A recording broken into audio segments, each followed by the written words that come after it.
Entes de la Tierra, entes de la galaxia, entes del universo entero, entes de realidades paralelas, cualquier ente que ame la reflexión. Hoy vengo a hablar de algo importante y me voy a poner un poquito dramática, porque vengo a hablar de la muerte del hombre más sabio y justo del mundo, según decía Platón. Yo no sé si era cierto, pero la verdad es que me da mucha penita. ¿De quién hablo? De la muerte de Sócrates, pero no hablo de la muerte de Sócrates en sentido físico. Voy a hablar de la muerte de Sócrates, que es un cuadro de Jean-Louis David. Y con este cuadro vamos a reflexionar precisamente sobre la muerte y también sobre la actitud que tenemos que tener con nuestras propias ideas. Ya veremos que con el lenguaje del arte se esconde mucha filosofía.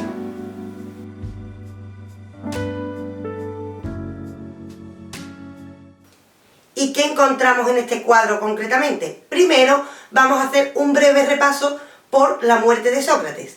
La muerte de Sócrates la conocemos principalmente por la obra de Platón y lo encontramos sobre todo en obras o en diálogos como la Apología de Sócrates, precisamente. Platón era alumno de su maestro y fue testigo de todo este proceso. ¿Qué nos cuenta Platón? Platón nos cuenta que Sócrates fue acusado de revolucionar a la juventud y también de adorar a dioses nuevos. La verdad es que lo de adorar a dioses nuevos se lo sacaron de la manga, porque ese no era el caso de Sócrates. Lo que sí pasa es que Sócrates decía que tenía un daimón. ¿Qué es eso? Bueno, eso lo cuento otro día, pero más o menos que escuchaba voces o que se inspiraba con una voz, aunque tampoco estaba loco, ¿eh? Tranquilos. La cosa es que sacaron de contexto una cosa que dijo Sócrates para acusarle, y por otra parte también le acusaron de revolucionar a la juventud, lo cual sí era cierto. De hecho, entre esa juventud estaba el mismísimo Platón, que es el que nos cuenta esta historia. ¿Y qué ocurrió finalmente con el pobrecito de Sócrates? Sócrates discutía mucho con todo el mundo.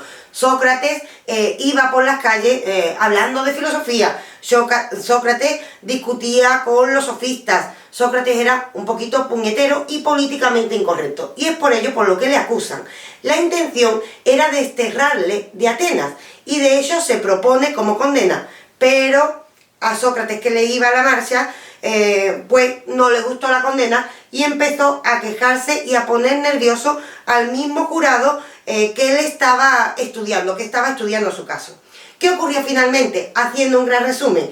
Pues bien, primero se le acusa de esto, de volver revolucionaria a la juventud y de tener dioses nuevos. Y cuando llega Sócrates al juicio, le preguntan: ¿qué condena crees que merece? Y él dijo que merecía un gran banquete, con lo cual puso nerviosa a la gente y finalmente al pobrecito mío lo encarcelaron y lo condenaron a muerte. Eso sí, Sócrates tuvo oportunidad de escaparse, pero se negó. ¿Por qué se negó Sócrates a escaparse de una muerte segura? Porque él decía que tenías que ser consecuente con su propia filosofía, con su propia palabra. Él no iba a renegar de una justicia que había apoyado hasta entonces. Y es por ello que, siendo fiel a sus principios, se quedó a morir como, y esto aquí me viene el dramatismo, bebiendo cicuta, como un auténtico héroe. Él mismo bebió el veneno que le llevó a la muerte. Y según nos cuenta Platón, bebió ese veneno con mucha tranquilidad, mientras el resto lloraba y se quejaba por la situación que el pobre de Sócrates no merecía. Además de esto, hay que decir que estando encarcelado, el día en el que iba a morir, el día en que tomaba la cicuta, Sócrates dio su última lección. ¿Y cuál era esa última lección que nos cuenta Platón en sus obras? Pues la lección sobre la teoría del alma y sobre qué ocurre con esta cuando morimos. No sabemos efectivamente si esto era cierto, esto es la versión de Platón, pero es la versión que tenemos. ¿Y qué ocurrió cuando esta versión pasó al arte? Ocurrió que encontramos una bella obra, una obra maravillosa, de un francés que era un auténtico genio, Jean-Louis David. Nos trae la muerte de Sócrates trasladada en imágenes, con un cuadro lleno de secretos que vamos a empezar a analizar. ¿Y qué encontramos en este cuadro? Hay muchos elementos que cabe destacar.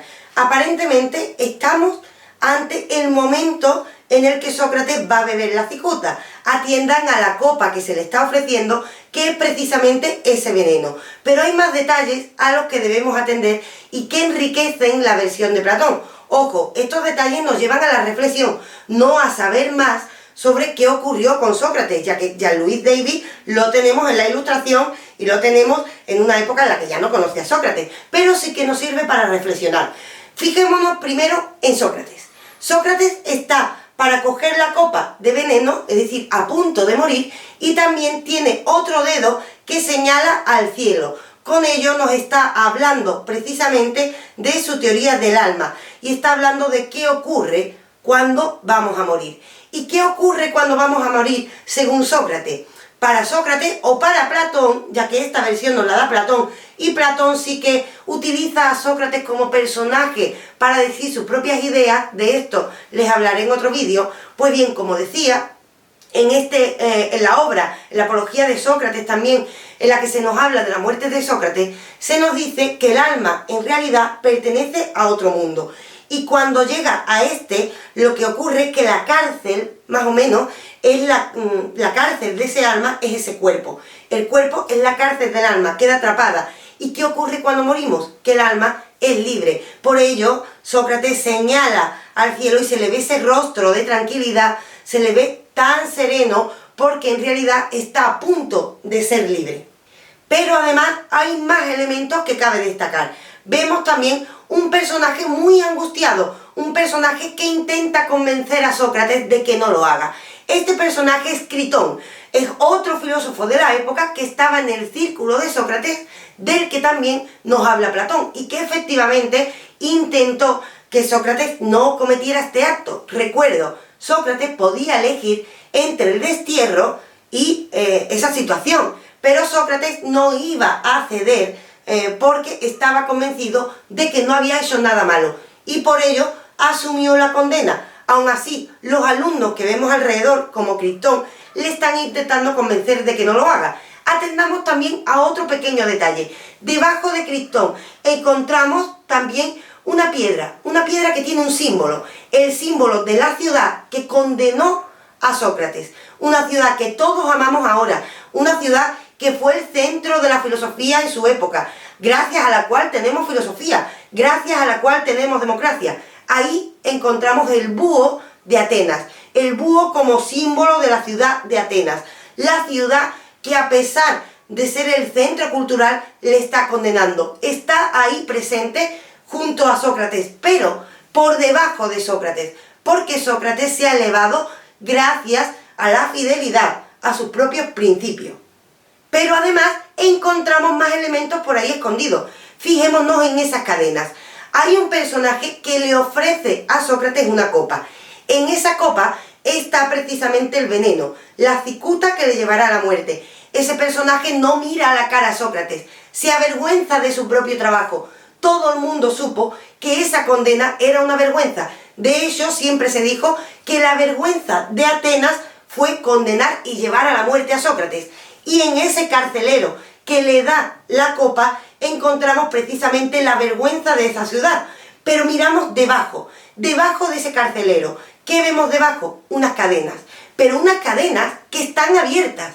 Es decir, Sócrates es el condenado. Sócrates debería estar encadenado. Sin embargo, está libre, señalando al cielo, y las cadenas están en el suelo, tiradas como sin tener uso ninguno. ¿Qué hacen ahí esas cadenas? Precisamente señalarnos lo que estábamos hablando. Sócrates, ahora que está a punto de morir, es libre. ¿Y es libre por qué? Porque es fiel a sus propios principios. Él ha dicho que no va a renegar de ninguna de las cosas que ha dicho y por ello es llevado a la muerte. Pero su alma, siendo fiel a sus principios, se eleva por encima de las cadenas materiales. Por eso esas cadenas están debajo de Sócrates, abiertas, sin poder acoger nada, porque no hay nada más fuerte que ser fiel a uno mismo.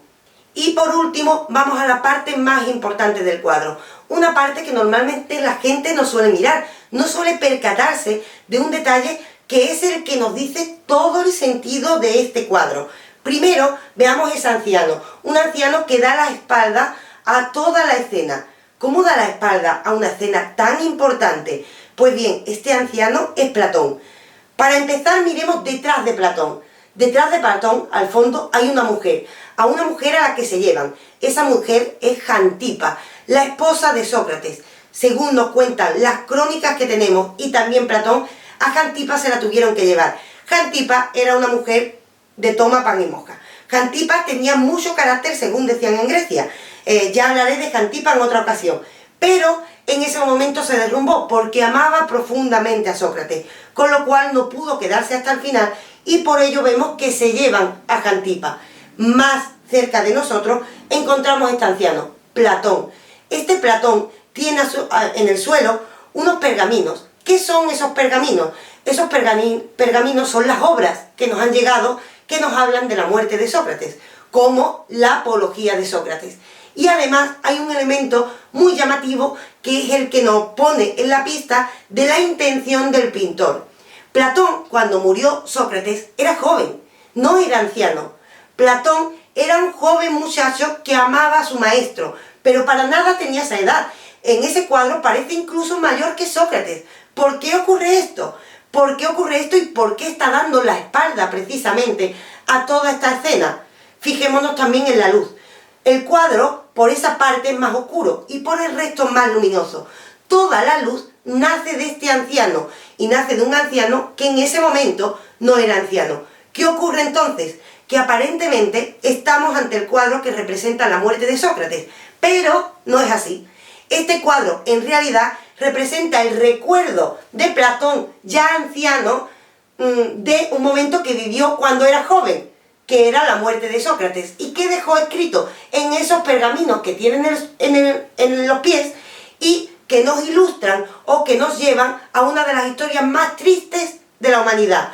Una historia que supone condenar a alguien por la palabra, condenar a alguien por invitar a reflexionar, condenar a alguien por fomentar el amor al conocimiento. Por favor, no me condenen a mí, porque yo no bebo cicuta. Y hasta aquí el cuadro de hoy. Les voy a traer mucha más arte. Les voy a traer a Magritte. Me encanta Magritte y los que me siguen ya hace tiempo lo saben. Vamos a traer a Klimt, vamos a traer a Da Vinci, vamos a traer a muchos pintores, porque los pintores a veces son filósofos que hablan a través de las imágenes. Así que ya saben, seguimos trabajando, no desconecten. Pueden seguirnos en todas nuestras redes sociales, en Facebook, Twitter, Instagram, por supuesto en nuestros podcasts, donde pueden complementar lo que aquí exponemos, en iVoox, en Spotify, en Google Podcast y, como no, suscríbanse a nuestro canal, un canal que queremos que crezca para seguir fomentando el conocimiento, porque no hay condena que valga en la aventura del saber.